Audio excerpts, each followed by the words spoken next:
اس وقت اس کی عمر 27 سال تھی۔ وہ حضور اکرم صلی اللہ علیہ وسلم کے قتل کی سازش میں شریک تھا، لیکن وہ قتل کے لیے جانے والوں کے گروہ میں شامل نہیں تھا۔ اسے 7 سال پہلے کی وہ رات گزرے ہوئے کل کی طرح یاد تھی۔ وہ اس قتل پر بھی خوش تھا اور ناخوش بھی۔ خوش اس لیے کہ اس کے اپنے قبیلے کے ہی ایک آدمی نے اس کے مذہب کو، جو بت پرستی تھی، باطل کہہ دیا اور اپنے آپ کو خدا کا پیغمبر کہہ دیا۔ ایسے دشمن کے قتل پر خوش ہونا فطری بات تھی، اور وہ ناخوش اس لیے تھا کہ وہ اپنے دشمن کو للکار کر آمنے سامنے کی لڑائی لڑنے کے قائل تھا۔ اس نے سوئے ہوئے دشمن کو قتل کرنے کی کبھی سوچی ہی نہیں تھی۔ بہرحال اس نے اس سازش کی مخالفت نہیں کی، لیکن قتل کی رات جب قاتل رسول خدا کو مقررہ وقت پر قتل کرنے گئے تو آپ صلی اللہ علیہ وسلم کا مکان خالی تھا۔ وہاں گھر کا سامان بھی نہیں تھا، نہ آپ کا گھوڑا تھا اور نہ اونٹنی۔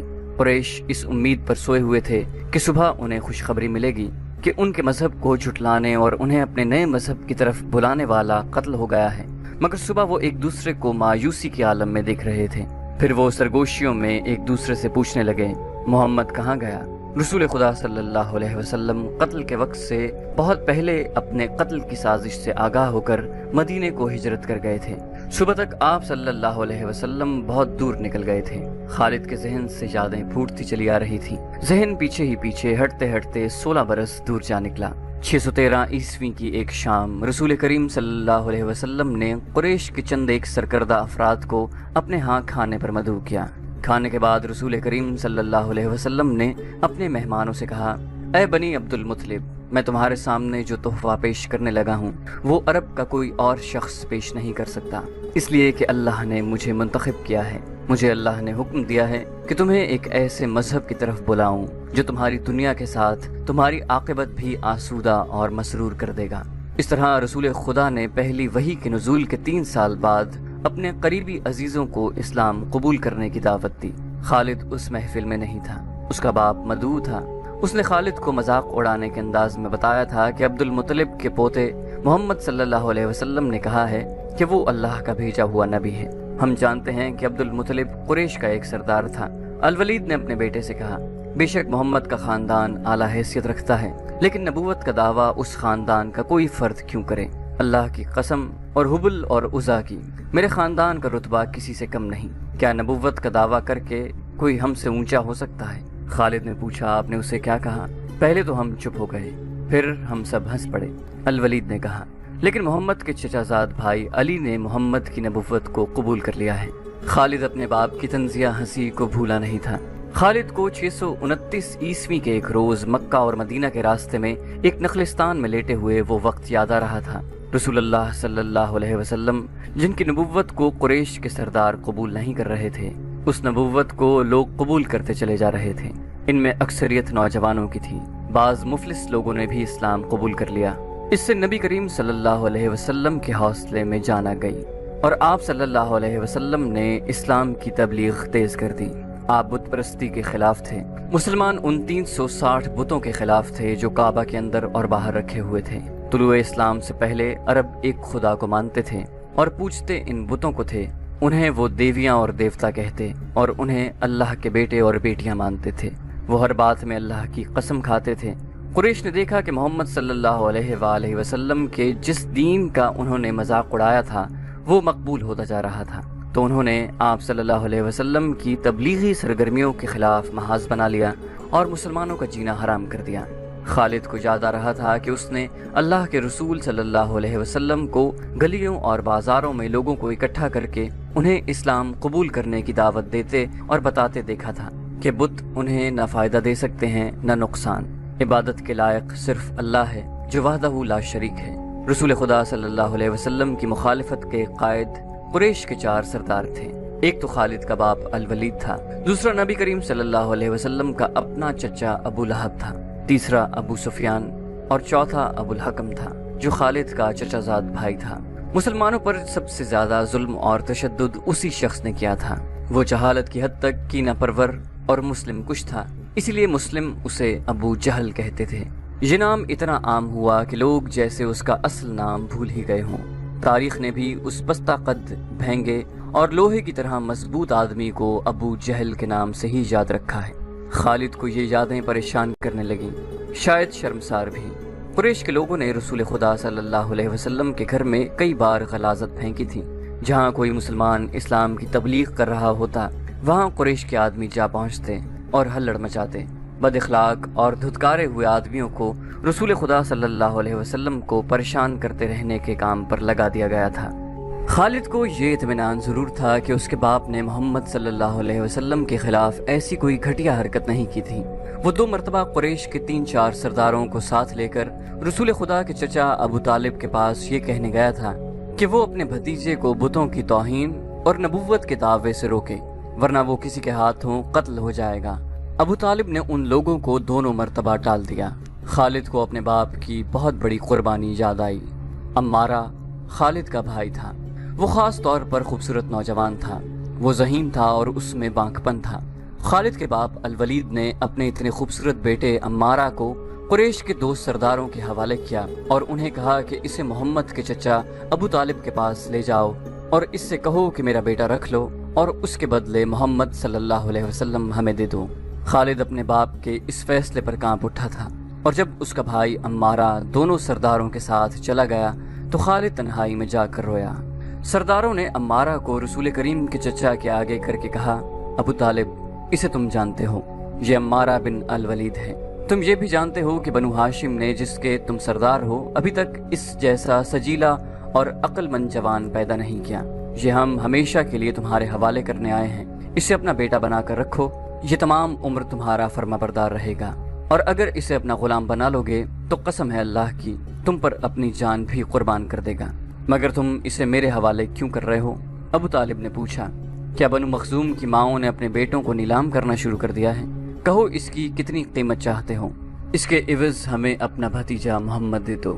قریش کے ایک سردار نے کہا، تمہارا یہ بھتیجا تمہاری رسوائی کا باعث بن گیا ہے۔ اس نے تمہارے آباء و اجداد کے مذہب کو رد کر کے نیا مذہب بنا لیا ہے۔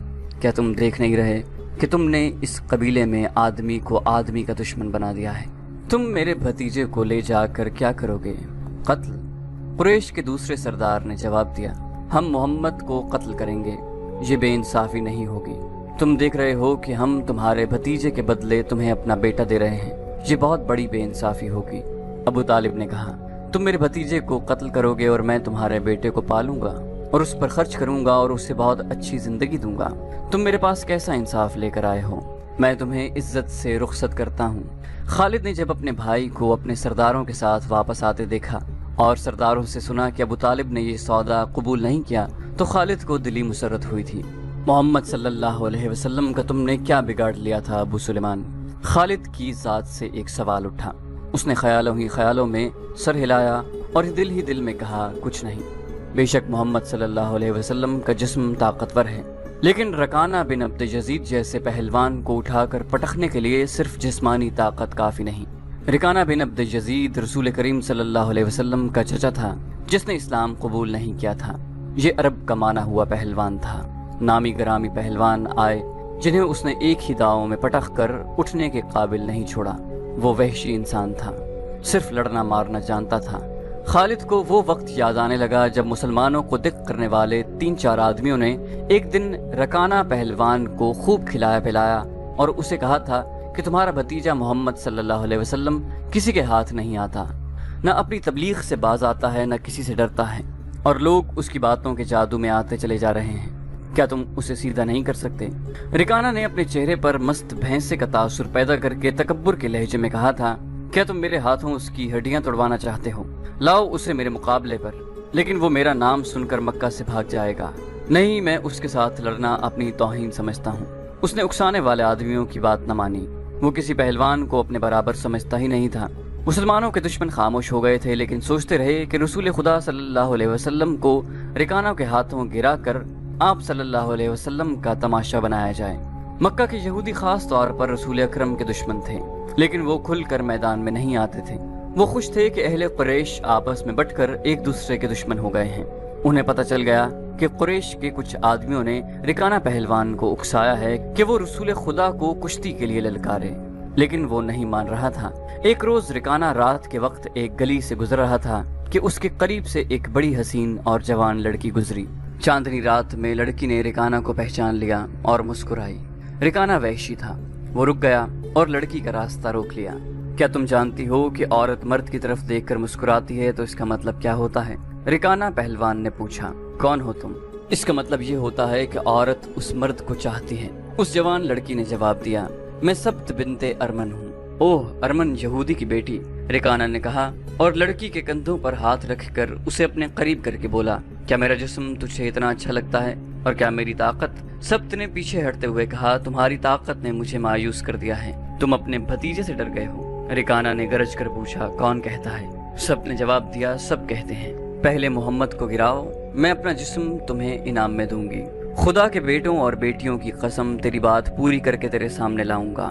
رکانہ نے کہا، لیکن تو نے غلط سنا ہے کہ میں محمد سے ڈرتا ہوں۔ بات یہ ہے کہ میں اپنے سے کمزور کے ساتھ لڑنا اپنی توہین سمجھتا ہوں، لیکن تیری بات پوری کروں گا۔